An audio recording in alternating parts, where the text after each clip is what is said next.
The small town of Oakville, Oregon was a place where life moved at a gentle pace, nestled among towering evergreen forests and quiet winding rivers.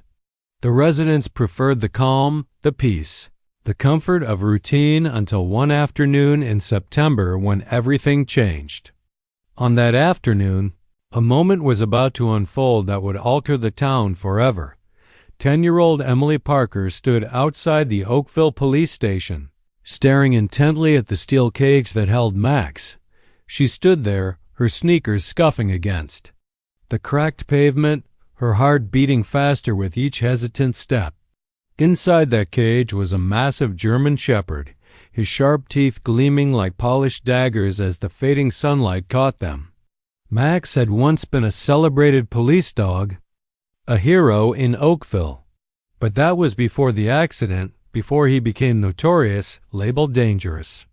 2 officers had been bitten during a police operation, and the town council had decided Max had to go. They wanted him gone, out of sight, forgotten. But Emily saw something different when she looked at him, something that told her the truth. Laid deeper than the scarred and frightened eyes staring back at her. Inside the station, Sheriff Henry Davis stood with his coffee cup in hand, his face twisted in disbelief. The mug slipped from his fingers, shattering on the ground with a sharp crack. "Impossible," he muttered under his breath. "That dog is a monster." The crowd, which had gathered at the station, gasped collectively. Nearly 100 people stood in stunned silence, their eyes wide as they watched Emily slowly step forward, her trembling hand outstretched toward Max's cage. The townspeople held their breath, waiting for the inevitable. Mrs. Thompson, the elderly woman in the crowd, whispered frantic prayers under her breath. The men edged away, there. Memories of Max's violent past still fresh and frightening. But Emily wasn't afraid. She knew something no one else did. Slowly, as if drawn by an invisible force, Max gently pressed his scarred muzzle into Emily's hand. The low growl that had once sounded so threatening softened into a quiet, mournful whine. The transformation was miraculous, and for a moment, it felt as if time stood still, the entire town frozen in disbelief. Sheriff Davis clenched his fists, his face dark with suspicion and anger. "This isn't over," he muttered quietly to himself, his voice low but filled with venom. Emily could feel the weight of his words, a threat wrapped in the guise of a promise. But despite her fear, Emily's heart beat louder, knowing deep down that this moment would be the turning point. Little did she realize, her connection to Max would soon unravel secrets buried deep beneath the surface of Oakville, secrets so dark and powerful that men with influence would go to any length to protect them. Later that night, as the dim light of her grandfather's old desk lamp flickered in the quiet of her room, Emily pored over newspaper clippings, each one revealing more of Max's heartbreaking past. The headlines she found only deepened the mystery. "Local hero K9 retires after tragic accident," one article read, followed by darker reports. "German Shepherd attacks officers, faces execution." Emily's heart ached at the contradictions. How had this once celebrated police dog become the most feared animal in Oakville? She needed answers, and she couldn't stop until she found them.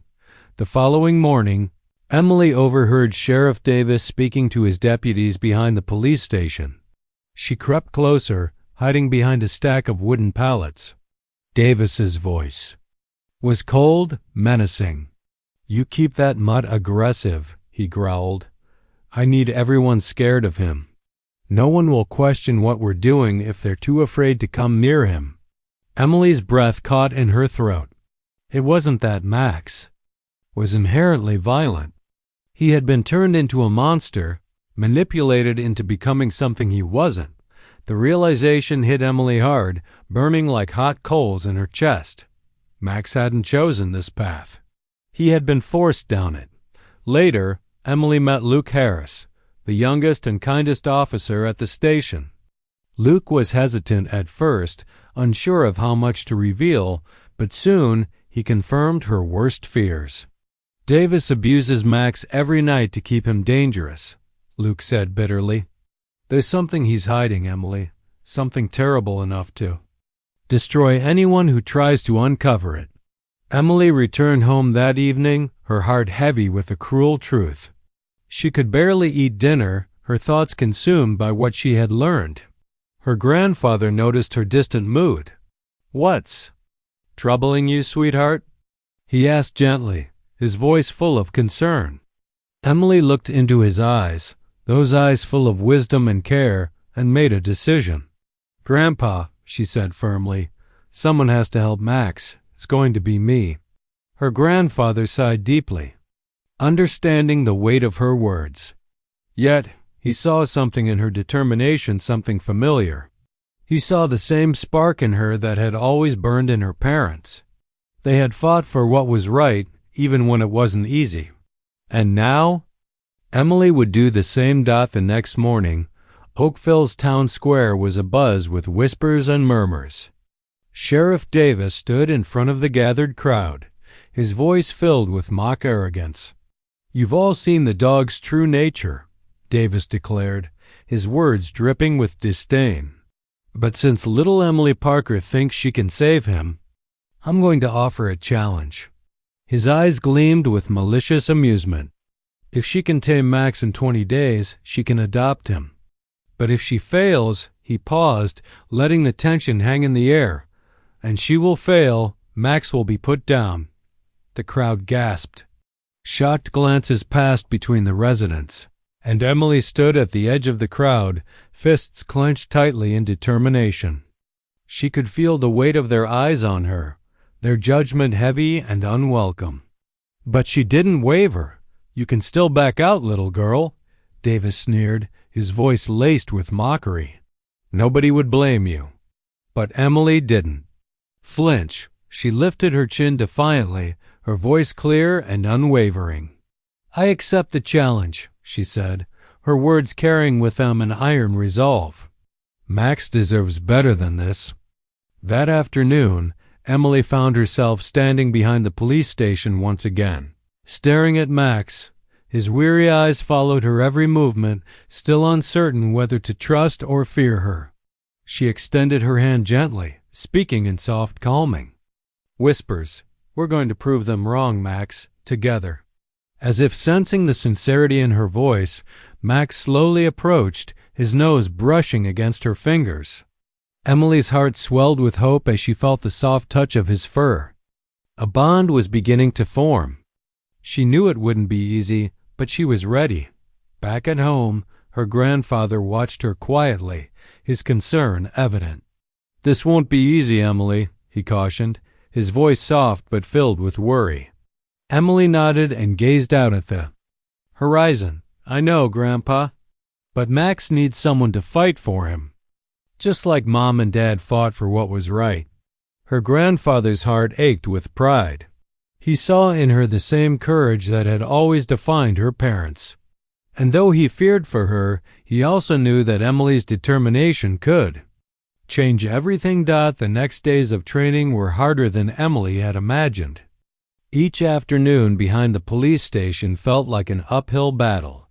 Max flinched at even the slightest movement, growling or retreating to the farthest corner of his pen. But Emily didn't give up. With patience, she sat outside his cage, reading stories aloud, letting her voice gently reach through his walls of fear. Slowly, over the course of days, she made progress. Max began to approach her, nudging her hand with his nose. Each step forward felt like a victory, each small breakthrough another piece of the puzzle falling into place.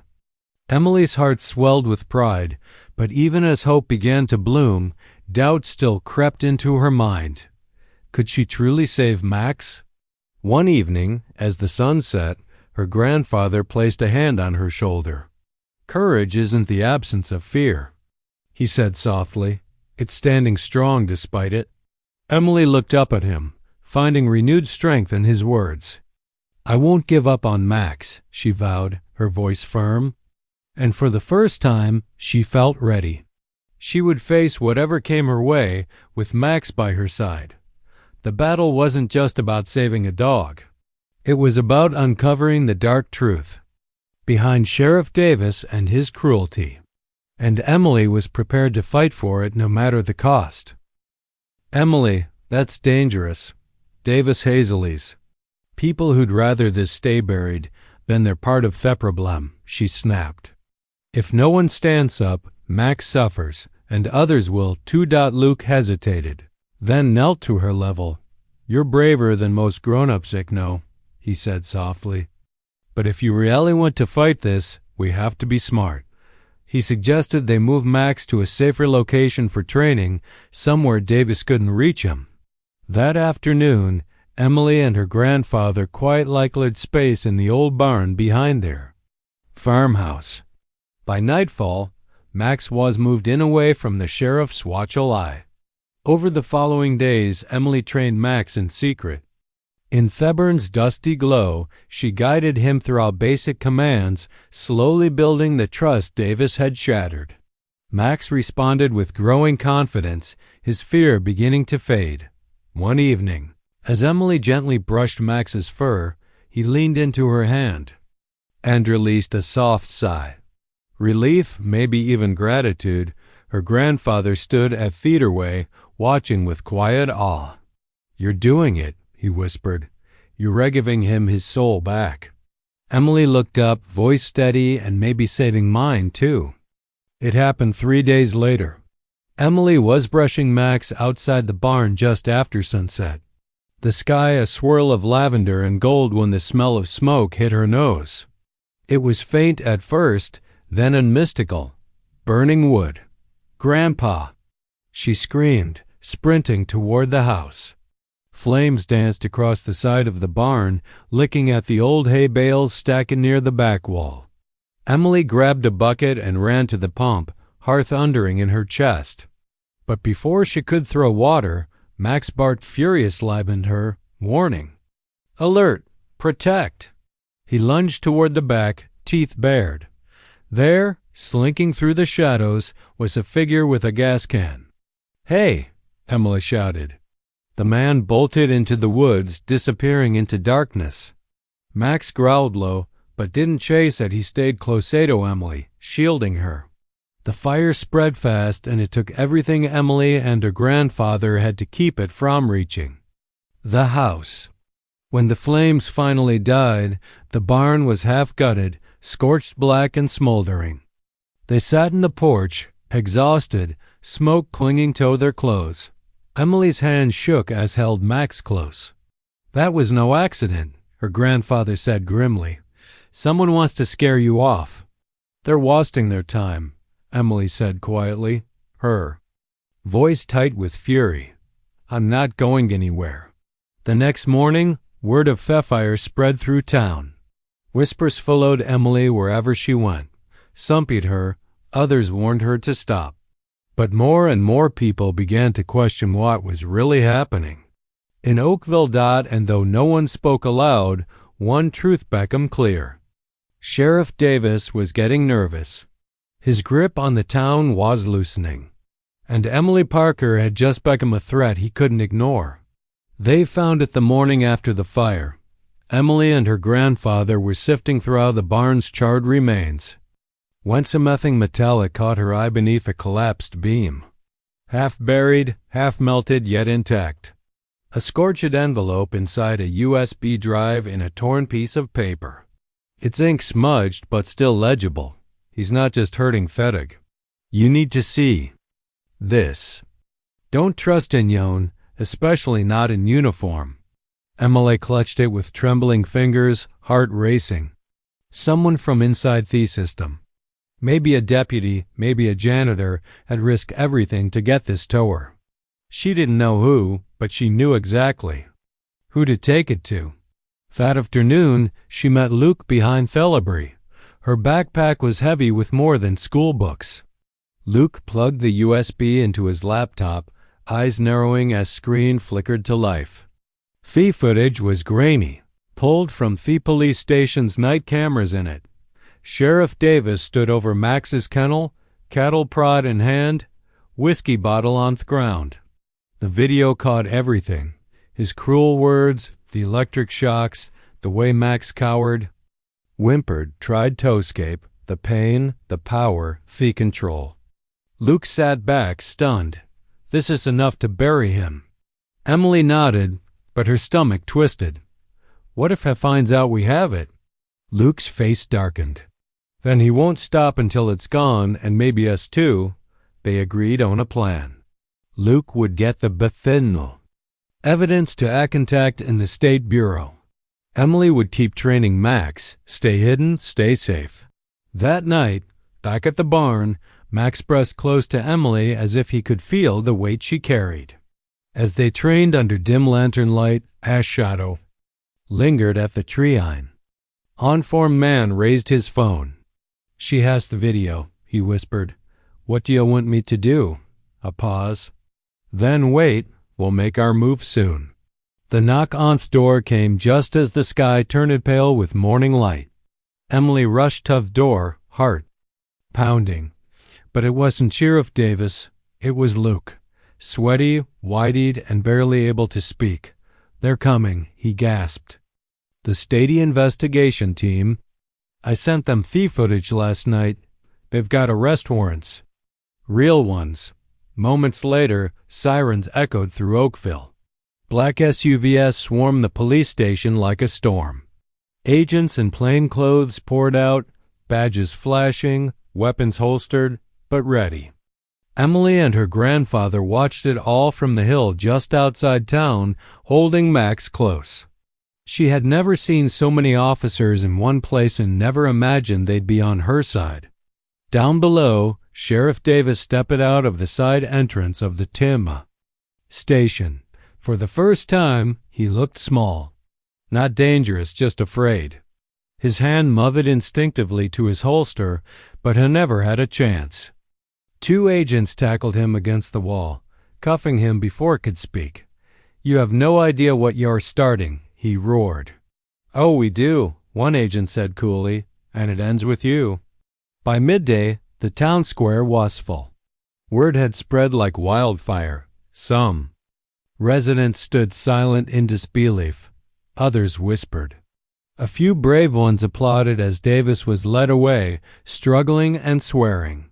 He didn't bark or growl, just stayed close, calm, and steady as if standing guard over the new world Emily had helped create. Luke found her in the crowd. You did this, he said. You turned everything around. Emily shook her head. No, we did it. Me, you, Max, and everyone who finally dared to care.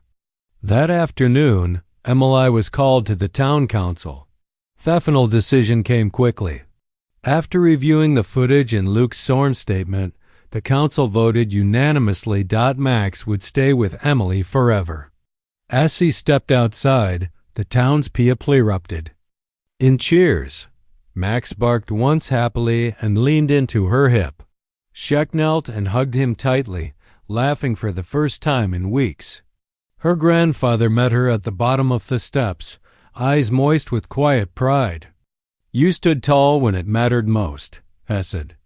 That's what real heroes do.